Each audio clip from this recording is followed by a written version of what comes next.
I've been a transit rider here in Birmingham.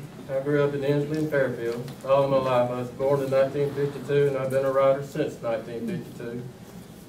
As my family didn't get a car until I was 10 years old, so I've been a rider since day one. And when I was a youngster, Birmingham had a magnificent system. We had 100,000 riders a day in our system. And it ran, well, about every 15 minutes. You went to the corner with the yellow stripe around a telephone pole, you didn't sit down or do anything, because it's going to be right there, taking you wherever you wanted to go, whenever you needed to be there. The county, of course, back then was much smaller. You didn't have all that many places to go at that time anyway, seemingly then compared to now. And you just never would have believed that what was going to happen was happening, but the one thing that did happen, as the years passed, service kept getting more sparse and smaller and smaller. And at that time, the system was private. It was Birmingham Transit Company. And it went out of business in around 1970. And they formed this company now, MAX, the public transit company. And right off the bat, the service dropped dramatically in its formation. Instead of having 24-hour service, which the old private company did, running most frequently, the 24-hour service dropped about 20 hours at the time.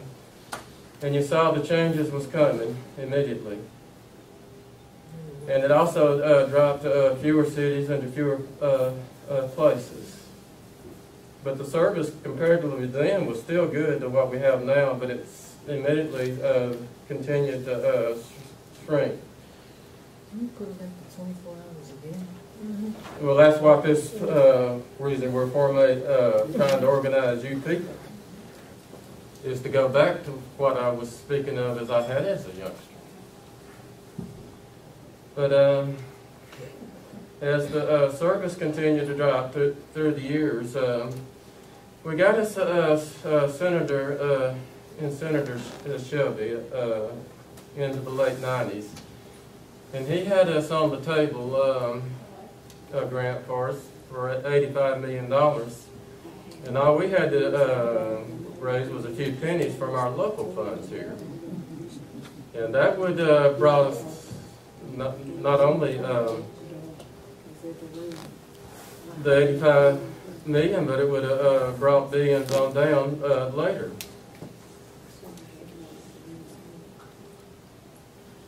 But you wouldn't have believed, and I saw in the paper of a place to work for that I'd never even heard of. It was called the Greater Birmingham Ministries. And I walked on up there. I got the bus down here and then walked on up there to see what I could do to help. And you never would have believed that to raise money for good, for public transportation, would have brought out a big stink of fight against it. Most of the county did not want anything to do with bringing buses into their neighborhoods.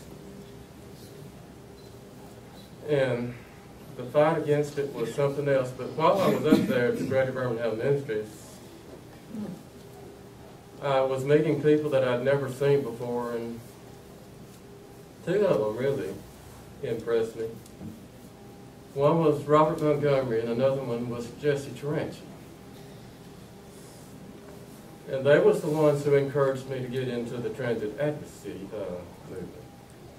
And as Logan mentioned earlier, I didn't know anything about technology. And they said my voice could be heard wider if I was to start get me a I didn't have a computer at the time either, if I was to get one. But I did get one, and I started slowly. And Jessie, she was known by everybody, and everybody knew her. In fact, she was known as Democracy's daughter. And Robert was one of these people who who was probably smarter than God. and here was me,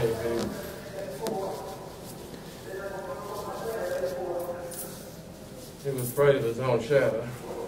So they taught me a lot. That since they wanted me to speak to the bus riders, I started slowly with just maybe 10 or 15 email addresses. And Robert was the one who named it the Busrider Diary department. And I would put those messages together, and I put the truth together as I would see it. And I would do it writing for the bus riders, because I was as close to them, probably closer to anybody of them. And I have probably seen and experienced more, seeing what I have seen since 1952, probably than anybody when I'm in there. And people usually do call on me. I have been called on from both the legislature and from the Chamber of Commerce and city councils. And I've been glad that I've been able to help these people. But I still feel so inferior because I just seemingly can't help people. But my Busrider Diary now reaches about 1,000 people. Seemingly, and people do come to me, and maybe I am helping more than I do know, because I'm the one up here with the bus riders speaking. So, and I did get a few words out. So I hope I done well long. You did absolutely excellent. Y'all show him some love, will you? Thank you, Butch.